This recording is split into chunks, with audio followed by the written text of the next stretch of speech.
stumbled into the live lounge area at the Nurse Centre here at the Radio 1 Academy, and I've only bumped into the script. This is so fortuitous, boys. Thank you so much. Pals. You're old pals. Old pals, because I just reminded you, although you claim you remember, but I'm not sure you do. I was in your video for Before the Worst. That's right. Yeah, I remember that. Do you remember that? I remember it to the day. Yeah, I remember your big cameo. It was amazing. I think it was your cardigan. It was my blue cardigan. I'm in it at 23 seconds, not that I've been watching it repeatedly ever since, but it was a very big moment for me, so I'm really glad you remember. That's excellent. Was it a highlight for you guys? You know what the funny thing was? That video, we were very adventurous because we kind of booked the O2 and we'd never played the O2 before. So it was kind of like, hey, look at us all in the stadium. It was funny that, 3 years on, it was like an omen, I guess. And there we were, 3 years later, we sold out 2 nights in a row there. So yeah, you were part of that. It was great. And weirdly, I've never played the O2, so thanks for highlighting that. That was technically you have. Your cardigan has. My cardigan has. I've been to the O2. That's all I need. We're looking at your live lounge stage. It is looking so good, as designed by kids that have been in the academy sessions. What do you think of it? I think it's great. I think they really got adventures with the summer. Starts here. It's great. Are they little umbrellas? I think the summer... They are little umbrellas, yeah. It's brilliant. Nice. Yeah, summer starts... 450,000 cocktail umbrellas. That's not an actual stat, but there are a lot. I wish I knew how many. And yeah, I'd love it if it was one of those, those statistics where it's like, if we stretched out all of that AstroTurf, it would go round the world 14 times. Around all of Ireland. Where's all the cocktail sausages gone, I wonder? That's all I want to know. Exactly. Where have they all come from? Where have all the sticks gone? There's loads of sessions going on at the Academy. Like, people have made this set for you, which looks amazing. Yeah. People are learning how to kind of do merchandising, journalism, like news stuff. You guys, I feel like, are involved in all the elements of the script. It's not just the music. You must be involved in the visuals and everything. How important is it to know all those different elements? It's huge. I think the more control you have when you're an artist, I think the more longevity you have. If you're a very creative person, I think everything across the board, from videos to music. I mean, music's the most important. And for us, I think music just gives you visuals anyway. When we're in the studio writing a song, we can already think of what the video is going to be, and we're almost telling a director what it's going to be rather than asking for what do you think it should be. But we're kind of like that. Some people are born that way and some people aren't, I guess, Absolutely. And obviously this is happening here in Londonderry. I mean, you guys weren't based in London when you started. I think a lot of people think you can't do stuff if you're not in London or not in a massive, massive city. Yeah. Like, how do you think it's best to get out there and get involved with things? Well, I just think the internet. The internet is it's after bringing the world incredibly close together. Just because we were from Dublin didn't mean that we couldn't outreach and automatically get A&Ring from people in Africa or people in China. Because you go on YouTube, put your stuff up there, and it's a great way of getting a broad fan base. To kind of great feedback. You get 1,000 people to look at your video and you're sitting in your bedroom. Do you know what I mean? And that's exactly what Gabrielle Applin said at the Academy earlier. Use YouTube, use Facebook, use all of those things, and also use bbc.co.uk/Radio 1 and go onto the Academy pages. I'd highly recommend that. It's very useful. Of course, that's the script. Nice plug. I like it. So you're going to do the live lounge for us. Don't tell me anything about it, but are you excited? Always excited to do the live lounge. Am I allowed to tell you I'm excited? No, you're not allowed to tell what the song is. Actually nervous because I'm not playing drums at all on what we're doing, which is my first ever. We're just singing today, really. It's a lot of singing. So he does a great dance routine, though. He's awesome. No, a couple of moves I'm pulling out of the bag that I haven't used in probably about 10 years. You turn your radio up really loud, you can hear Glenn dancing. Is there a bit of tap in there? Have you got some tap shoes? A little bit of tap dancing, yeah. The tap shoes on there. Well, now, you're holding a cup of tea, but now I feel like you definitely have to maybe just give us a little taste of that. There you go. He has got the moves. If the performance is anything near as good as that, I will be more than happy. It's on. How are we going to come on after that? I'm telling you now, man. It's on. /take it on. That was so almost on message. I was really, really happy with that. Well, I've just interrupted your sound check, so I better leave you to it. The script boys, thank you very much. Thank you very much. See you soon. You just took a massive gulp of that hot tea. You were like... I just got spat on by the script. That was really exciting. Right, just a second. This is very intimate. You're not usually used to this anymore. Very small gig. In fairness, this is how we started out, so it actually feels like we're going back to roots in a cool way. It's really nice, though. Yeah, really nice. Does it feel really different? When you play to kind of because you can actually see every single person almost that's here. You're trying to make us more nervous. Yeah. I am trying to make you quite nervous. Yeah. So what happens? Does your heart start beating really fast? You start to sweat. Do you forget the lyrics a lot? Do you? Okay, do you feel sick? Now go. Yeah. No, do I look sick? Away you go. Yeah. I'm nervous too. I never stand in front of this many people, and they've all got camera phones. This is unnerving, isn't it? So let's talk a little bit about the mystery cover, because it's quite a big decision to make. Why have you picked this one? Don't tell me what it is, but why have you picked it? We love the song. It's a very, very simple song. It's presented on, I'd probably give too much away, but it's piano and voices, really. We wanted to normally for live lounge covers we kind of take maybe an Eminem song and we'll like full band but change it totally. But this one's just more about the vocals. We're kind of evoking the same spirit of the Beatles. They used to do a lot of things in 3-part harmonies and stuff as well. So that's kind of what we're going to do today. Oh wow! You've really built it up now. No, I'm sure it will be amazing. Yeah, I think I've just compared us to the Beatles. Just tear it down. Yeah, no, not at all. But I was listening to the, like Paperback Writer and things like that, and they just have such clean harmonies on it as well. Sounds amazing. I'm getting really excited. Digging a deeper hole. Yeah, it's going to be better than the Beatles. That is essentially what you've just said. There is nobody better than the Beatles. I'm just clarifying this right now. Any other bands that you'd like to claim it's better than? No? Okay. Are there any that you rejected? Any songs that you kind of had as an idea on the shortlist that you wanted to do but decided against? No, there wasn't actually. Was it? I mean, it's normally we normally have fisticuffs at dawn when we're trying to decide what to do because we all have very different tastes. But this is the one that we landed on that we all really liked. So, yeah. Is everybody ready for the script? I think that's a yes. That's a yes from them. It's a yes from me. Guys, are you ready? Yep. Okay, in which case, here at the Radio 1 Academy, live in Derry, this is the script.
Wow.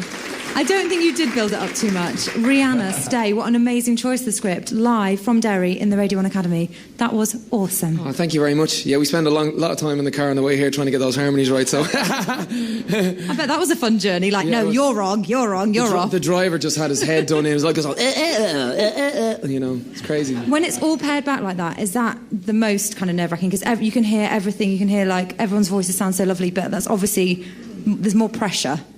Yeah, again, like, you know, we love singing, we love harmonising together, and it's one of those things that we just said, look, let's strip it all back, because you normally hear the script going full force with a big band and big production, but, you know, this is us just chilling in a room, so I'm glad everybody else got to experience that, you know. I think that went down quite well, didn't it? And everyone seems pretty happy about that. I think it's a definite yes. So we'll see a kind of different side to the script at Radio 1's big weekend in Londonderry. Oh, yeah. Yeah, we can't wait. Yeah, we're coming out guns a-blazing. This is like the stark contrast to what's going to happen on the big weekend, yeah. So can you give us any kind of like sneaky peeks? Do you know what you're going to be playing? Do you know what kind of set it's going to be? It's going to be Don't Bore Us, Get to the Chorus. See, if you know what I'm saying? So it'll be all the hits. Nobody wants to come to a show and see the B-sides, do they? No, they'll be like Man Who Can't Be Moved, Hall of Fame, songs like that, you know. They seem pretty happy about that. Some smiling faces out there. Is there anyone you're really looking forward to seeing while you're there?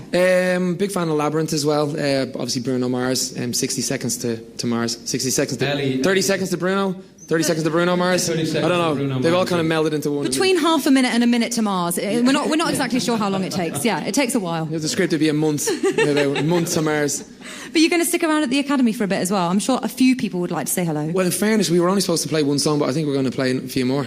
Yeah, not now, Cheeky. just for them, for people to come down. One song's a rip-off, man. Come on. Fair dues. I hear what you're saying. The script, thank you so much. I think everyone wants to say thank you as well. That was absolutely amazing in the live lounge. I've got to go off and do a radio show, but apparently you're going to get a script concert. I'm very jealous indeed. I love that. It's like, we were going to do one. You told us to do one. We're doing 10. See you in a bit. Right, you'll probably be on when I come back on at 10 p.m. tonight. I'll be still here tonight, don't worry. Boys, thank you so much. Right now, the script Arco, clearly a fan there already, but says, I have goosebumps all over. I was at the side of the stage and it sounded absolutely incredible. Anya says she was really looking forward to the script, so excited, raging that she couldn't be here, sad face. Well, you don't need to be here necessarily, though it was incredible. There's going to be a video, we're going to get that all ready for you. You'll be able to see that on the Radio 1 YouTube channel shortly. I'll let you know when that's about. Coralie says, my life is made! Question mark, question mark. It could well be. It was very, very good, wasn't it, boys? It's absolutely amazing. They did Stay by Rihanna. Script Love UK says, it is freaking amazing. Danny is on point. I love it when people say that. It's like a critique, isn't it, in some sort of exam. Amy's fangirling. Amazing Hannah says, listening to the script while doing my English revision, surely that is the best accompaniment ever. That was absolutely incredible. Apparently they're doing some more songs right now for everyone that's come along to the Academy, which is so, so nice. They're such lovely boys.